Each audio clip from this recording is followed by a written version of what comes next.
ஹalleluya, தேவனுக்கு ஸ்தோத்திரம். Good morning. எவ்வளவு சீக்கிரமாய் இந்த வருஷம் ஓடிவிட்டதோ. 2025 வருஷத்தின் டிசம்பர் 30 வந்துட்டோம்.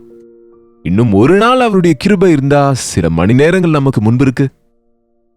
தேவனோடு நம் இருதயங்களை சரி செய்து கொள்வோம். தேவன் செய்த நன்மைகளை எண்ணி பார்த்து அவருக்கு துதியும் நன்றியும் செலுத்தி இந்த புதிய வருஷத்துக்குள் பிரவேசிக்கும்படியாக குறைந்தது 24 hours நாம இதில் ஒவ்வொரு நிமிடத்தையும் பிரயோஜனப்படுத்திக் கொண்டு தேவனுடைய வாக்குத்தத்தங்களுக்காக எதிர்பார்த்து கொண்டு நம்முடைய கீழ்ப்படியாமைகளுக்காக மனஸ்தாபப்பட்டு புதிய வருஷத்திலே தேவனுடைய கிருபைக்காக வேண்டிக் கொள்ளுவோம். ஒரு சிறிய ஜெபம். பரிசுத்தரே, உமக்கு நன்றி ஆண்டவரே.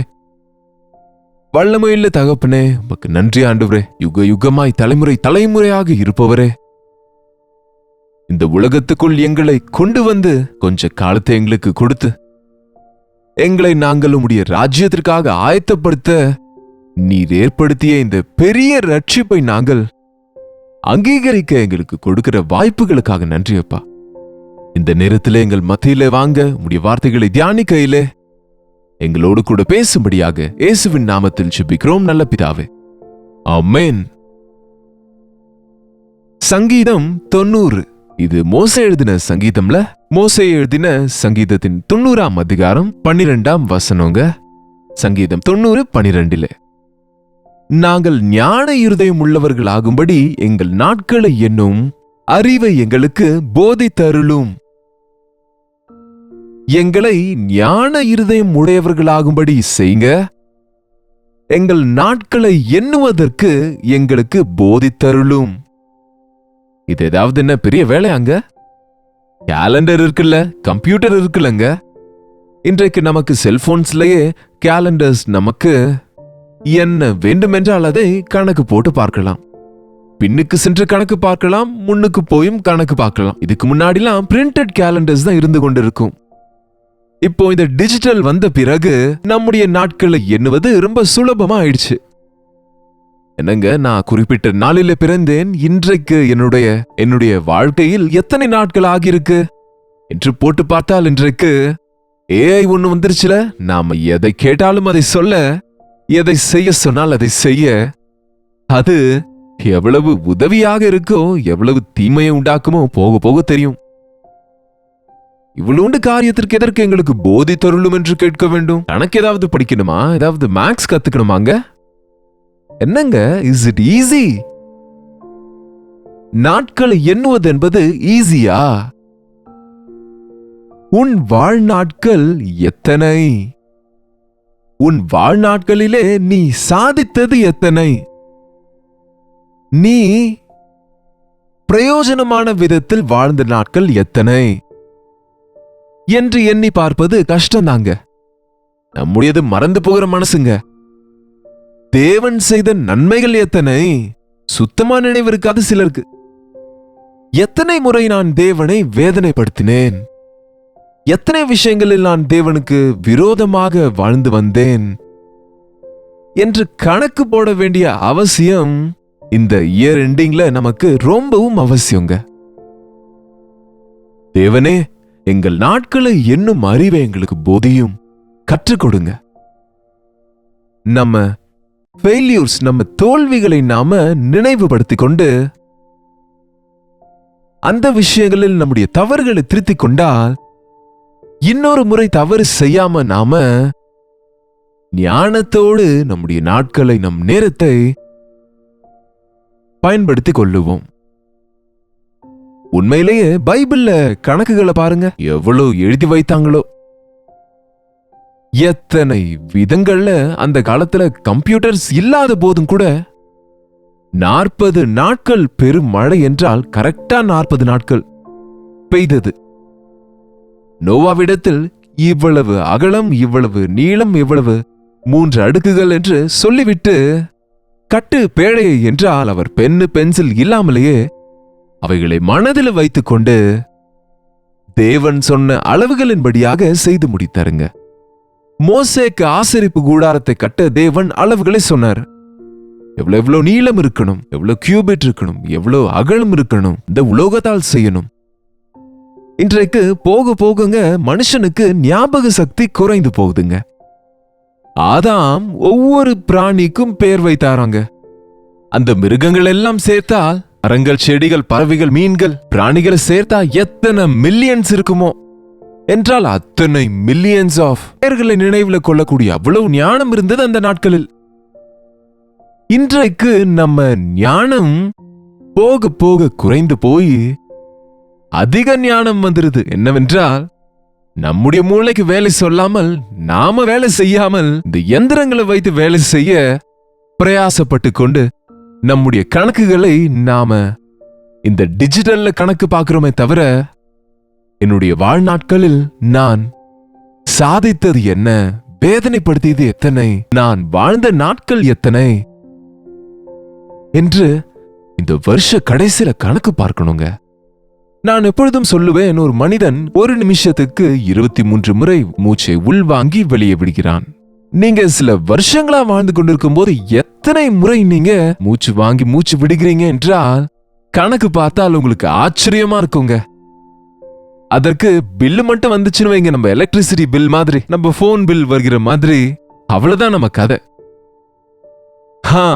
அந்த மூச்சு நின்று விட்டது என்றால் இனி அவ்வளவுதான், நம்ம உயிரற்றவங்களாயிடுவோம். உங்க எல்லாருக்கும் தெரியும் இல்லையா, நம்ம இருதயம் ஒரு நிமிஷத்துக்கு 72 முறை துடிக்குது. நிமிஷத்துக்கு 72 முறைனா ஒரு நாளுக்கு கிட்டத்தட்ட மோர் தேன் 1 lakh, லட்சத்தை விட அதிக முறை. ஒரு நாளைக்கு அப்போ 365 நாட்களுக்கு எத்தனை லட்சம் முறை நம்முடைய இருதயம் துடித்து கொண்டிருக்கு.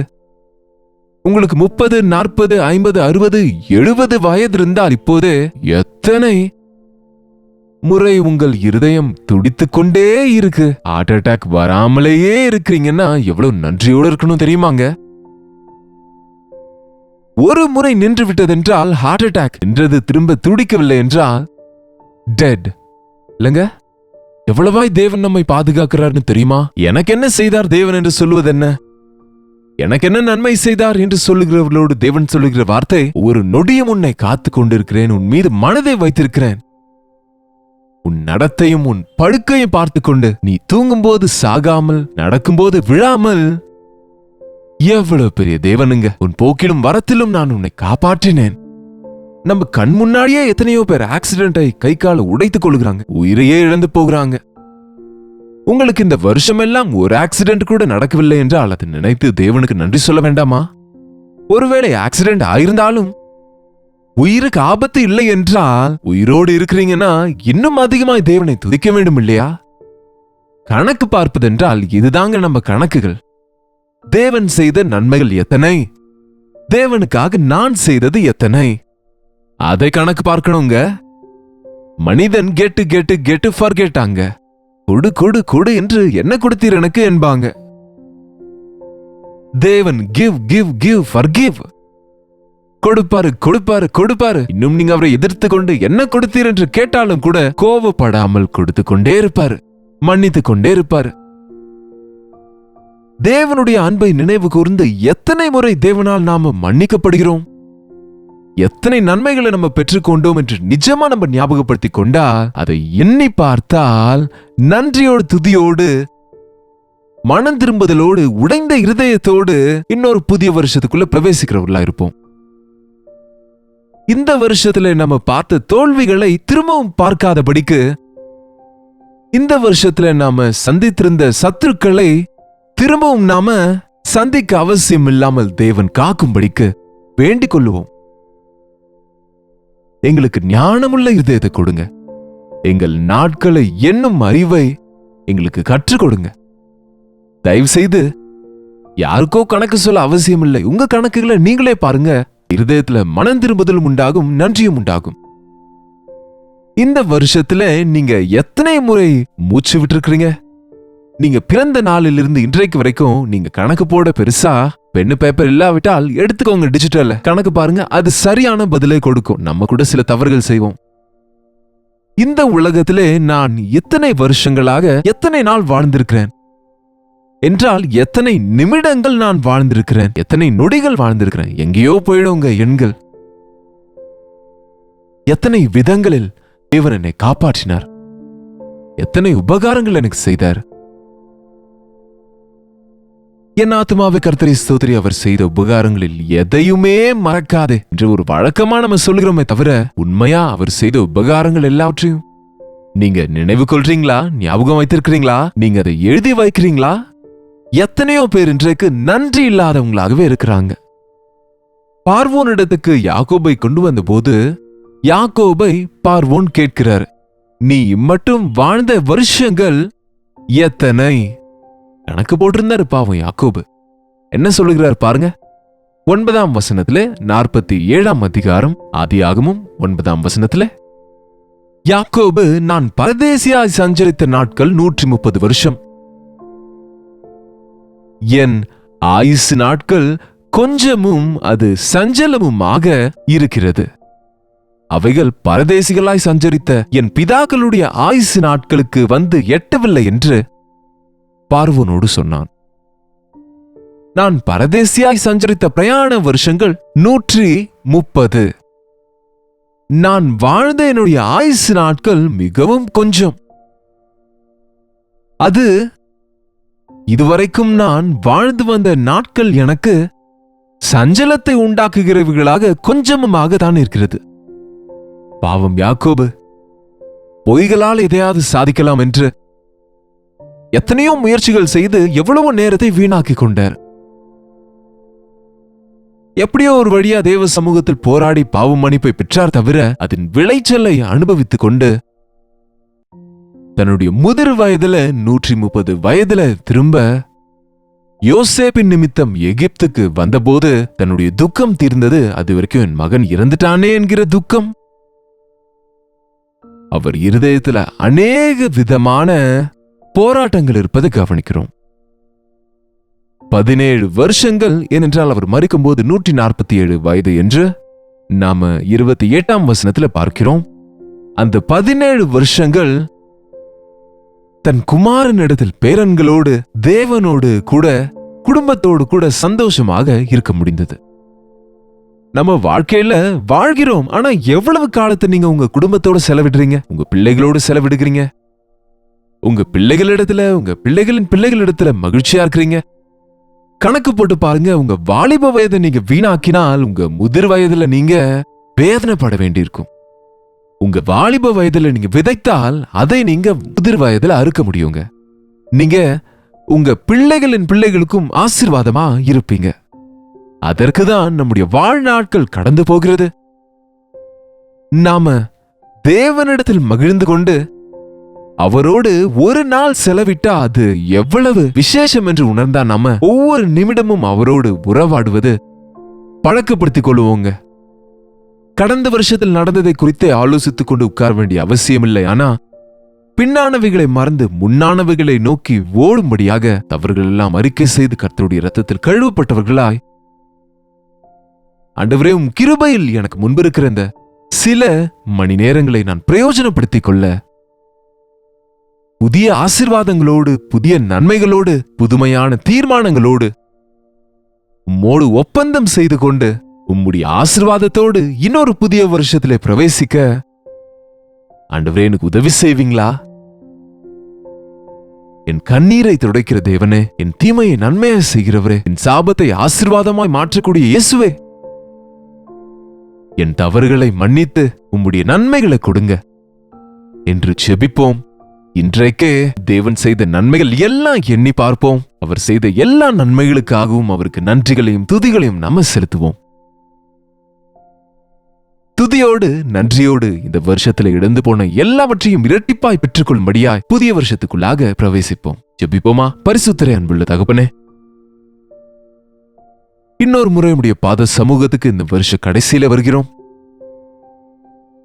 இந்த வருஷத்திலே நீர் செய்த நன்மைகள் எல்லாம் நினைத்து நன்றியோடு உமக்கு துதி செலுத்துகிறோம் அப்பா.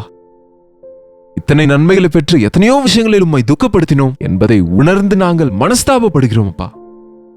உம்முடைய மன்னிப்புக்காக வேண்டிக் கொள்ளுகிறோம், கிருபைக்காக வேண்டுகிறோம். உம்முடைய ஆசீர்வாதங்களோடு அப்பா எங்களை இன்னொரு புதிய வருஷத்துக்குள் பிரவேசிக்க செய்யும்படி இந்த அருமையான வாய்ப்பை தரும்படியாக நாங்கள் நன்றியோடு கூட உம்முடைய வாக்குத்தத்தங்களுக்காக காத்திருக்க எங்களுக்கு முன்பிருக்கும் இந்த கொஞ்ச நேரத்தை பயன்படுத்திக் கொள்ள எங்களுக்கு உதவி செய்யும்படியாக இயேசுவின் நாமத்தில் ஜெபிக்கிறோம் நல்ல பிதாவே, ஆமென். நம்முடைய பிதாவாகிய தேவனுடைய அன்பும் குமாரனாகிய இயேசு கிறிஸ்துவின் கிருபையும் பரிசுத்த ஆவியானவருடைய அந்யோன்யமும் ஐக்கியமும் கூடி வந்திருக்கிற நம் அனைவருக்கும் இப்பொழுதும் சதா காலமும் துணையாக இருப்பதாக, ஆமென். தேவனுக்கு ஸ்தோத்திரம். உங்களுடைய ஜெப விண்ணப்பங்களை பாரங்களை எங்களுக்கு நீங்க தெரியப்படுத்த விரும்பினால் 8939801234 என்கிற நம்பருக்கு தெரியப்படுத்துங்க. உங்களை ஆவிக்குரிய விதத்தில் பலப்படுத்தவும் உங்களுக்கு எல்லா உற்சாகத்தையும் கொடுக்க எங்களால் முடிந்த மட்டும் நாங்கள் முயற்சிக்கிறோம். உங்களுக்கு தேவைப்படும் கவுன்சிலிங் விஷயமா இருக்கட்டும், அது போல உங்க ஜெப உதவிகளுக்காக ஜெபிக்க வேண்டி இருந்தாலும் கூட, அதே போல தேவன் உங்களுக்கு செய்த நன்மைகளை குறித்து கூட நாங்களும் தேவனை துதிக்கும்படியாய் அவ்வப்போது உங்களுடைய வாட்ஸ்அப் மெசேஜ் மூலமாக ஒரு டெக்ஸ்ட் அல்லது வாய்ஸ் மெசேஜ் எங்களுக்கு தெரியப்படுத்திக் கொண்டே இருங்க. உங்களுக்காக நாங்க ஜெபிக்கிறோம். கர்த்தருக்குள் மகிழ்ந்து நாம தேவனுடைய சமூகத்துல தேவனுடைய வாக்குத்தத்தங்களோடு இன்னொரு வருஷத்துக்குள் பிரவேசிக்கும்படியாக நாம ஆயத்தப்படுத்துவோம். கர்த்தருக்கு சித்தமானால் நாளைக்கு இதே அனுதின தியான நிகழ்ச்சியில கர்த்தருடைய வார்த்தையோடு உங்களை மீண்டும் சந்திக்கிறேன். அதுவரை கர்த்தருடைய கிருபை உங்களுக்கு துணையா இருப்பதாக.